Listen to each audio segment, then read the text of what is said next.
आप सभी लोगों का मेरे YouTube चैनल पर बहुत बहुत स्वागत है। अगर हम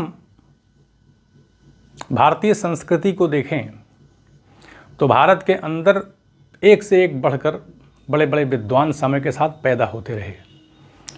उन्हीं में से एक स्वामी विवेकानंद भी थे।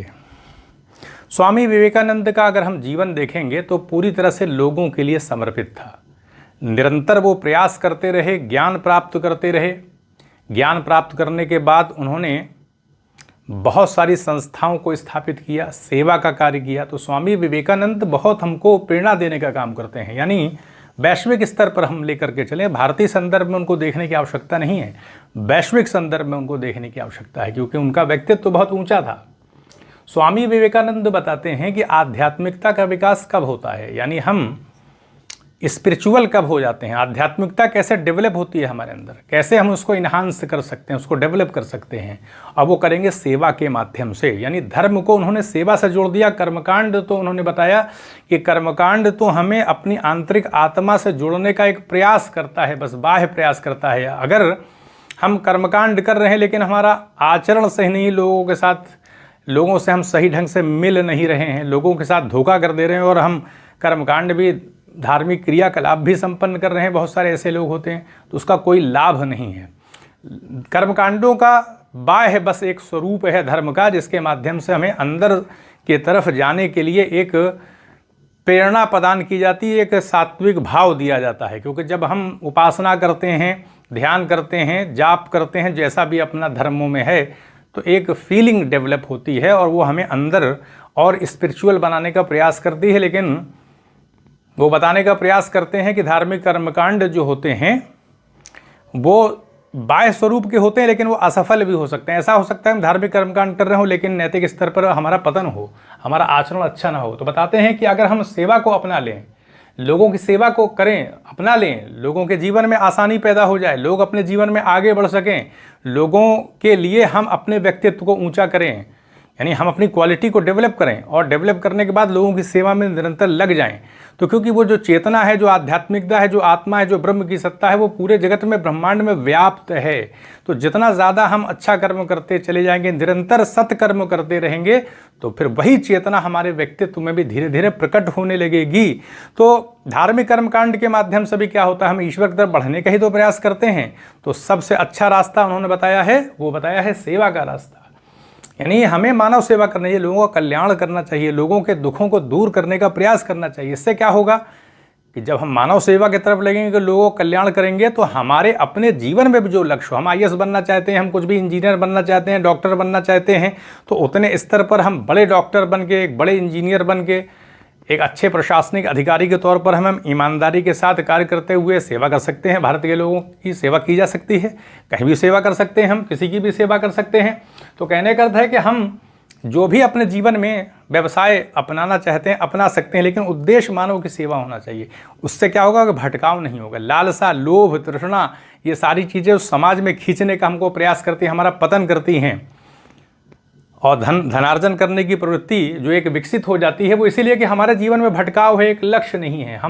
हमने धर्म को कर्मकांडों से जोड़ करके देखना शुरू कर दिया, जबकि धर्म हमारी आध्यात्मिकता के विकास से हमारे अपने नैतिक आचरण के ऊपर निर्भर करता है कि हम किस प्रकार से आचरण कर रहे हैं। तो इसलिए हमें अपने आचरण को अच्छा करना चाहिए। जब हम अच्छा आचरण करेंगे, सेवा को अपना लेंगे, तो शांति भी मिलेगी, हमारे मन को भी शांति रहेगी और दूसरों के जीवन में भी हम शांति पैदा कर रहे हैं। तो दो स्तरों पर कार्य हो रहा है। फिर हमको एक उद्देश्य मिल जाएगा कि हाँ, हमें लोगों का भला करना है, समाज का भला करना है। और बहुत सारे ऐसे लोग हैं जो वैश्विक समुदाय की, यानी पूरे मानव समाज की सेवा करते हैं। बड़े बड़े आविष्कार ऐसे हुए हैं जिससे कि पूरी दुनिया के लोगों को लाभ हुआ है। तो इस तरह से हमको उद्देश्य भी मिल जाएगा और एक व्यवस्था, हम समाज के अंदर ऑर्डर क्रिएट कर सकते हैं। सही, क्योंकि समाज, ये पूरी पृथ्वी एक ऑर्डर में ये चल रही है। अगर देखें ये पूरा, अगर हम देखें तो पूरे घटक जितने प्रकृति के हैं, चाहे वो भूमि हो, चाहे जल की व्यवस्था हो, हवा की व्यवस्था हो, जितने भी इसमें प्राणी हैं, कीट पतंग, जितनी सारी चीज़ें हैं, वो सब एक तंत्र के अधीन बधी हुई हैं। अलगाव तो है लेकिन सब कहीं ना कहीं समन्वित हैं और इसी आधार पर प्रगति हो रही है। तो इसलिए हम जब अच्छा कर्म करेंगे, सेवा करेंगे, तो उससे क्या होगा कि हम व्यवस्था, एक ऑर्डर को, असमानता को दूर करेंगे, समानता को स्थापित करने का प्रयास करेंगे।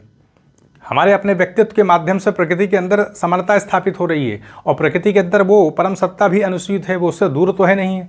तो हमारे अंदर फिर आध्यात्मिकता विकास नहीं होगा, हमारे व्यक्तित्व के अंदर वो चीज़ें डेवलप होने लगेगी, हम उस परम सत्ता की तरफ बढ़ने लगेंगे, क्योंकि हमने सेवा को अपनाया हुआ है।